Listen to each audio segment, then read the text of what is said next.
Alright guys, so the reasons why you do not want to pick up Eternity Code, the latest set in Yu-Gi-Oh! So, depending on how much you're picking this up for, this can obviously determine some factors. As of right now, currently, it's sitting at about $70 for the lowest price. If you can pick these up for $55, it would be excellent. However, at around $70 plus, it could not be a good investment. If you follow under these categories, I would say do not purchase this set. For now, wait until later down the line when some things start to get a little bit cheaper, as things are definitely going down in price. First off, as far as the ultra rares go, Link Cross is pretty much the only ultra rare that you want to be pulling. If you're just interested in maybe the machines like the Metal Cruncher, just go ahead and pick those up as single. You'll spend under $10-20 to build a lot of these other decks that can make great use out of some of these cards here, like even the Arch Nemesis Lightsworn variants. Those can be very powerful, but you don't need to be picking up boxes. Most of these cards are sitting under $3 as far as ultra rare goes. The only one exception is going to be Link Cross. Even the Modoche Salon, again, most of the stuff is like $3. You might as well just spend $10 and build your entire deck out of that. Even if you're building Plunder Patrols, I could not recommend. I would say don't buy this if you're interested in Plunder Patrols. You can go ahead and build the whole deck or whatever you needed out of this set for pretty much under $20-30. And then in addition to that, as far as the super rares go, one thing that I was really interested in is the Nemesis archetype. I could pick up playsets of the Nemesis archetype for like $2-3. I can get all of the cards that I need to run the deck, which is excellent. If you're interested in Witchcrafters, there's some super heavy Samurai and some Red Dragon Archfiend stuff, but most of that stuff will fall under like the under $1 category. And then looking at the secret rares, a lot of the stuff has been going down and down in price. Pretty much Access Code Talker is the only insanely powerful card that a lot of decks will probably want to make use of that's expensive. Another great card to mention is Tight Nose Cider. However, it's sitting at about $5 right now. The card is awesome. It's seen play in the high tier levels of competitive in the OCG already, but for the most part, it's not going to be a card that I think everyone absolutely needs ASAP, and I don't think the card will go ahead and shoot up to like a $100 plus card. But those are the main core reasons. Now let's go ahead and get into the unboxing and other stuff to go ahead and mention. Hey, what's up guys? So we are here indeed to open up this box of Eternity Code. So let's go ahead and hop right into it. But as the title says, we're going to go over reasons why you should not pick up Eternity Code. So first off, the ban list is something that we don't know about. We don't even know when we're getting it. Now, usually they don't hit things on the ban list, but because we don't know what the heck they're going to change, and if they don't change anything, well, it might not be the best set to go ahead and invest into, as currently, as of right now, all of the Ultras, minus Link Cross, are actually going to be under $3. So there's not an Ultra Rare, with the exception of Link Cross, is actually worth quite a bit of money. In here, there's no like $100 chase card, minus the Prismatics, and I understand Prismatics are going to be in every single set, but they're really hard to pull anyways. If you're interested in machines, or let's go ahead and just open up this whole box too. So if you're interested in machines or the Shadows, if you're playing like Lightsworn, you're better off honestly just buying the singles. But we'll also go a video over a bunch of the pros of picking up this set, which will of course be linked down below in the pinned comments. But there's no like $100 chase card in this set right now. Again, with the exception of the Prismatics. But we got the Witchcrafter unveiling. We'll put the foils over here to the side. The Nemesis Drestia, Red Familiar, Parallel Exceed, Virus Swordsman. We'll go through these kind of fast and just get to the more rare cards. The prices, by the way, of these cards are kind of dropping fast as time goes on. The Arxor, which is a really good card, is already dropped half of its value. It was sitting at like 40s and 50s. Now it's already hitting 25s, which is a fantastic card for dinosaurs. But again, it all depends on that ban list, what the heck is going to actually come through with that. Deep Sea Artesian over here, AIQ, Deep Stream Minstrel. We got the Burning Draw as a foil. And as far as the Ancient Warrior goes, I'd say that's a deck that most people will probably skip out on, and that is simply due to them not being the most powerful. They're actually not that bad, but again, not that bad in Yu-Gi-Oh terms is like the difference between winning and losing most of your games, or getting stunned to the point where like your deck can't function. And here, the Trice, Super Heavy Samurai Wagon, Megalith Unformed, Rose Girl. Okay. And as far as the supers go, just like most sets, there's not like a really good super in here that's going to be worth a lot of money. I like the Arch Nemesis though. I think that archetype is really, really strong to splash in with Destiny Her Malicious too. Firelight Seed, Link Burst, 5 Splash, Magical Hound. Next pack. You got the Crimson Resonator, the Goldilocks, anything with machine on this. Again, most of the stuff is pretty low in terms of value-wise as well. Yugioh, the Dragon Maid shoe over here. Again, most of the ultras in this set are just not going to be worth anything. Again, Link Cross would be the go-to. But this video is all about the reasons why you shouldn't buy it. And if you're really not interested in building, let's say, like water or the machines, and most of those cards are going to be low value anyways in the first place, you're better off just looking at the singles for Eternity Code. So let's go and continue open up this pack. Iron Claw, Marn's Deep Sea. Yeah, most of the Deep Sea cards aren't that expensive anyways. We got a Rainbows, cute looking card. Super Heavy Samurai, still getting some support, but I don't think it's going to be anywhere near what they need to be competitive into the game. Next pack. So let me know, guys, your experience with Eternity Code. Do you like this set, or is it a set you guys are going to be skipping out on? But I did go over like a video going over value cards, you know. I'll try to remember to pin that as well. So we've got some more Evil Eye support, Deep Sea, Perform Turn Trooper, Witchcrafter. So Witchcrafters, I know it's a really popular deck to go and play, but again, it's just not the most meta of things. And the meta things in here are going to be the Orcus card, as well as there's that Hand Trap card that's actually okay as well. But Familiar Pellet Seed, Codebreaker by Swordsman, and Rainbows. But since this video is all about the cons, technically the Ghost Morning isn't as strong as Valor because you can actually have more utility with Valor. Even though you get the burn damage with the other card, most people will argue that the burn damage is mediocre compared to being able to stop what you need to stop when you need to stop it, right? Proxy F Magician, Mysterious Male, Golden Hair, Pyrath, the Invoked, Agodius, and then we have Dragonlord, Deep Sea Sentry, Magical Hound, and King Beast Barbaros. But hopefully we get some more of those Arc Nemesis cards. I do want some of those.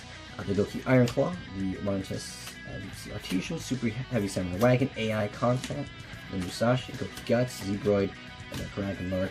I've seen a few people try Thunder Dragons right now, but the best card took the hit, so we'll have to wait again and see on that ban list, which could be a smarter investment to not pick up this set right now, but wait and see what that happens. We obviously have Team Chaos coming out as well. Necroquick Prison, Codebreaker Zero Day, the Reemergence, Marncess, Rose Girl, the Bluebeard, and the Dragon Lord. Wait, what was that one? Rose Girl, okay. You know what, we've gotten a lot of these, so unlucky, I guess, because, I mean, it's just not worth anything. We're talking monetary value. Some cards can still be good if they're super, but when you get too many duplicates, sometimes it's just unlucky, or sometimes some cards are short printed too. Proxy F, Golden Hair, Pyrath, and the Ravenous Croco Dragon. I really like this card. This card is actually really good. However, again, when you're looking at value-wise, it's only a couple bucks, which means not the greatest pull. Unless, of course, you're just collecting the cards, and at that point, well, investment doesn't really matter, right? Unless you're just, you know, collecting just to collect.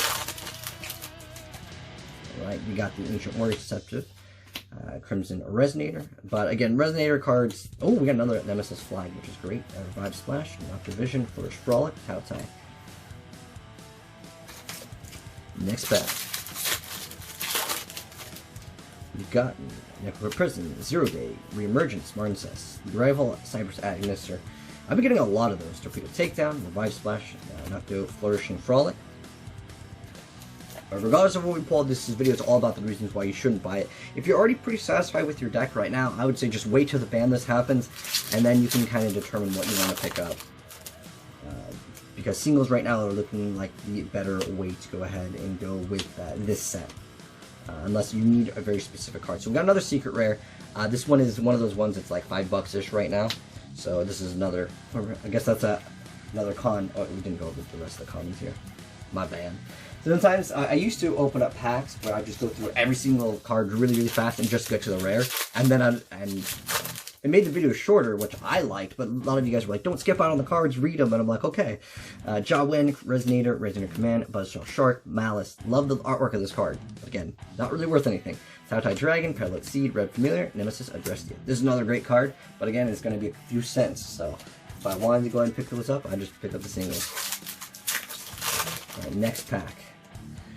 We got the Golden Hair, Goki Power Load, Unformed, Samara over here, and Arch Nemesis Protos, which we've seen actually in the other video over there, but I'll link it down below. Borrowing of Arrows, Fearsome Zorion, Splash Mage, Magical Hound over here. But so far, nothing too good, but don't sign it out yet, because we still have another secret rare to pull, which obviously can make up the entire pack. But your RNG may differ. Regardless if we pull one or not, this is all about the reasons why you shouldn't buy it. Unformed Bacillina Stairs, Buzzsaw Shark, the Gearsu, the Orcus Mech Knight, which as right now is about 40-ish bucks, so we'll set that aside. Link Burst, Revive Splash, Magical Hound, Pride. Like I mentioned before, your luck obviously will differ, but that is part of any card game, right? So we got lucky on that one. Let's see what else we can get here. Golden Hair, Pinpoint Dash, Goldilocks, the Pirate, the Witchcracker Unveiling, Red Familiar, Ancient Warriors, Torpedo Takedown, Cataclysmic. Like I mentioned before, there is no like chase, like $100 plus card, unless again you're counting the prismatics, which are in every single set.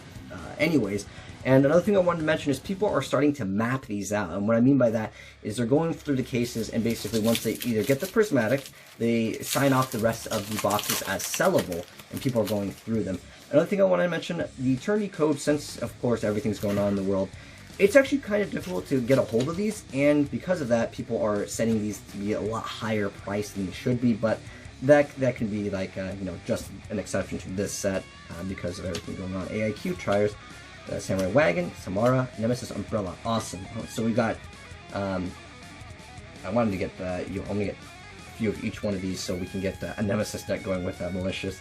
Fearsome, Torpedo Takedown, but those cards, again, aren't really expensive, and if I was interested in building a Nemesis deck with, of course, like the Star Yugioh plays, I would simply just go ahead and pick those up as, like $1 singles, and for $5 I get the whole, like, engine. Virus Berserker, Proxy F, Minstrel, Link Cross again! Wow, dude, that was, I say again, a spoiler for the other video. Beast King, or King Beast. And then we got Goku Guts, Musashi, Tao Tai. Right. So, we're already looking pretty decent on this box, but it's not over yet, man. We still got, I believe, yeah, what we get? Let's see what else we get. We get that rigged pack with the extra prismatic Kappa. Alright, Fun Patrol, Pinpoint Dash, Goldilocks, Pirate, Red Rain, Goku Guts, Swordmaster, Tao Tai, Red Familiar. As far as the Red Dragon Archfiend, like archetype slash deck, whatever you really want to call it, it actually isn't bad if you can get out the Uber boss monster that makes it so your opponent can't play. Turn Trooper, Buzzsaw Shark, Overload, Area, the Water Charmer Gentle. I like the artwork of all the Charmers, are great. Again, not really worth anything. Which actually, I think I have that card. I thought I put it aside. Actually, I do have it like right here, which is this card. If you make this card, which is not in this set, by the way, that's another con to that set. It does not have this card. This card's only worth a couple bucks anyways, but this card is fantastic still, if any of you guys are interested in playing any Red Dragon Archfiend sort of archetype-ish deck. Fantastic guy. Alright, so Raising Your Command, Codebreaker, Virus Berserker, Proxy F, Minstrel, Scriptron, Link Burst, Drustia, Sentry, and King Beast, Barbaros. But yeah, if you guys, this is another con to it, like I mentioned before, the prices for a lot of these cards are dropping fast, so if you guys happen to be picking these cards up and you want to get most value for them, right now is the time to go ahead and unload, I'd say. Obviously, the ban list determines everything, but one, we don't even know if we're getting a ban list. Two, we don't know what we're hitting, so it could be all over the place. Artesian, AIQ, Minstrel, and Har, the Generator Boss of Storms, Swordsman, Lantern Shark, Zebroid, and Cataclysmic. And lastly, our final pack. Drop a like on this video for good luck. Let's see what we're going to get over here. Although, we're pretty much already made in this. Even though this video is all about the reasons why you shouldn't be picking this up. We already made our money back. Like, in terms of the boxes. If you're wondering how much I personally paid for them, I bought them for $60 a piece. Which was a really good deal. It just took a while to ship, to be honest. But maybe they mapped them out. Maybe that's why we got that nice little discount.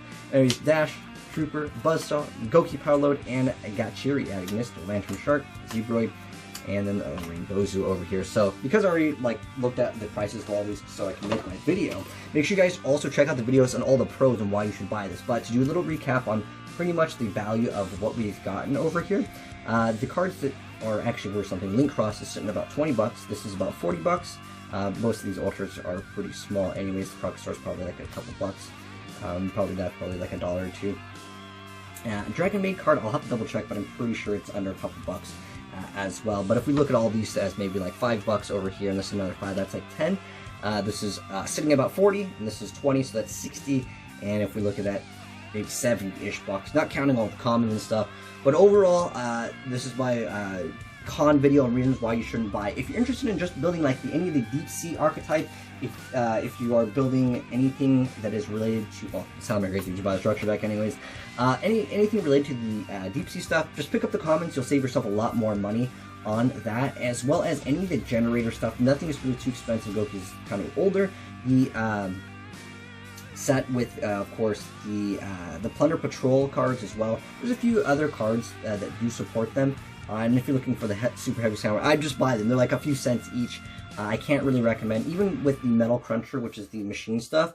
If you're interested in any of the machine stuff, I would say stay away from picking up this set. Do not buy. Just buy the singles. You're going to save yourself a lot of money. But anyways, if you guys want to see the pros, definitely go ahead and check out the video that is pinned down below. But thanks for tuning in, guys. Hope you enjoyed the video. If you did, drop a like on it. If you are new here, subscribe, turn on the bell to see more Yu-Gi-Oh videos. And I'll catch you in the next one. Peace.